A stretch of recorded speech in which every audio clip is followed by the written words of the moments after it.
Welcome to The Explainer. Today, we're jumping headfirst into the explosive world of legalized sports betting. But we're not going to do it with a bunch of boring stats. No, we're going to follow one man's wild, personal, and kinda chaotic journey right into the heart of America's newest obsession. So, picture this. Our story doesn't start in some smoky, old-school Vegas casino. Nope. It starts in a quiet suburban house. There's a guy, McKay Coppins, hiding in his bedroom to place his very first sports bet. Now, this isn't just any guy. He's a writer for The Atlantic, a dad with 4 kids, and a practicing Mormon. For him, gambling has always been totally forbidden. So this one line, man, that just perfectly captures the conflict he's feeling right from the get-go. So you're probably asking, why on earth is he doing this? Well, it wasn't some kind of midlife crisis. It was actually a journalistic experiment. Yeah, seriously. To get a real handle on this cultural tidal wave of sports betting, his editors at The Atlantic gave him $10,000 and said, go gamble for an entire NFL season. The deal was the magazine covers all the losses, and if you won, they'd split the profits. Not a bad gig, right? And that first night, it was just pure chaos. He's on the app, totally confused by all this lingo like profit boosts and alternative spreads. He's just placing bets pretty much at random. It's stressful, he's sweating, and surprise, surprise, most of his bets lose. But then one of them, a crazy long shot parlay, that's where you link a bunch of bets together, it actually hits. And boom, just like that, he's up $20. I mean, it's nothing, right? $20. But that little taste was all it took. The hook was in. He and his wife immediately start dreaming about what they could do with all the money they were gonna win. A new KitchenAid, a whole new pantry. For a second there, it felt like the sky was the limit. Okay, so to make that happen, he knew he couldn't just keep guessing. He had to learn the ropes. He needed a guide, someone to turn him from a recreational bettor, which is basically just industry slang for a sucker, into a pro, a sharp. So who do you call? Well, he went straight to the top. America's most famous stats nerd, Nate Silver. So Coppins sends over his first week's bets, probably feeling a little embarrassed. And Nate Silver's review? Oof, it was brutal. When Silver says this, he's basically saying, you have absolutely no clue what you're doing. It was a total, if very polite, smackdown. And the rules Nate Silver laid out, they're all about one thing, taking emotion completely out of it. He says, avoid those flashy prop bets and parlays. You know, the ones the sportsbooks make all their money on? Instead, place all your bets on Tuesday morning, like a robot with zero emotion. And here's the kicker, the most sobering rule of all. If you just break even, that's a huge success. But, even with all this expert advice, reality hits hard and fast. By the end of week 2, even trying to be smart about it, he was already losing money.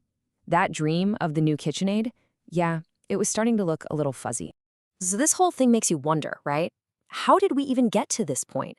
I mean, gambling used to be this vice, something that was kept on the fringes.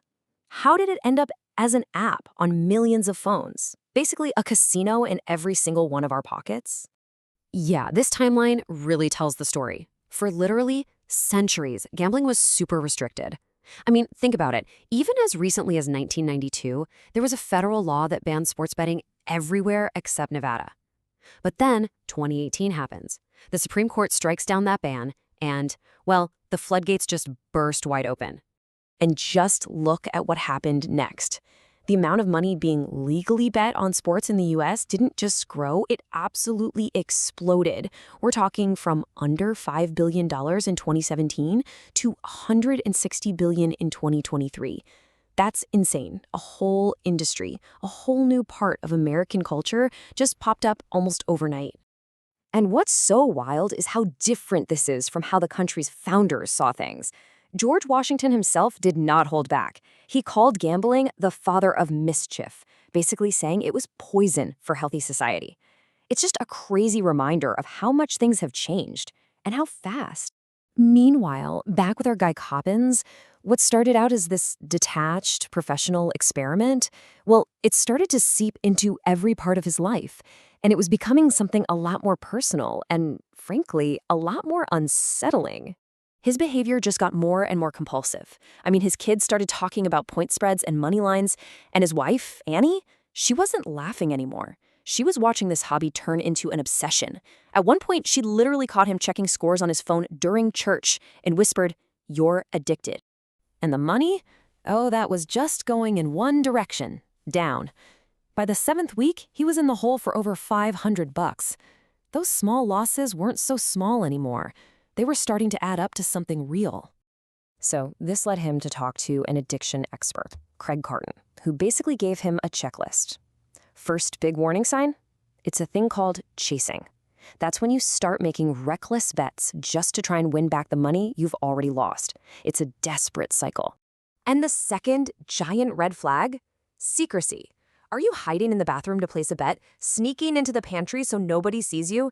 And Coppins, he had to admit, pretty uncomfortably that yeah, he was checking every single box. So as the losses kept piling up, he found himself deep in that chase. It's a really dangerous place for a gambler to be. They call it being on tilt.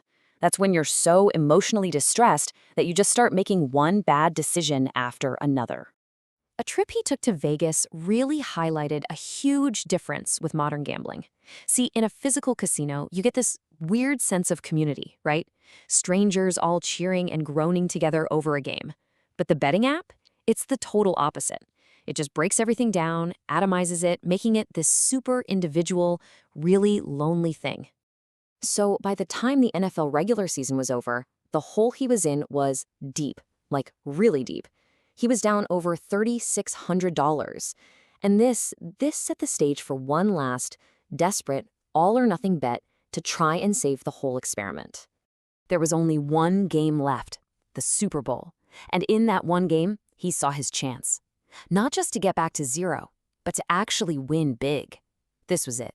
The chance to wipe out 4 months of losses in just a few hours.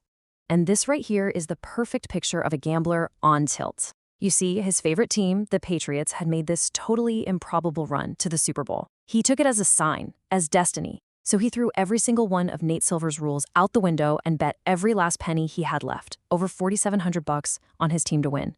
It was a bet made with pure emotion, pure fandom, and pure desperation.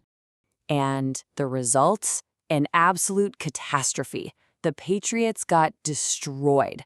So after a whole season of betting, this was the final score, a loss of $9,891. He lost almost the entire $10,000 stake he started with. And in the end, you realize his personal journey is really a mirror for what's happening to the country. As a society, we've made this massive bet that we can just unleash this industry and not pay a price for it. So his story really makes you wonder, right? After watching one guy lose so completely, what are the odds that we as a country are going to come out on top?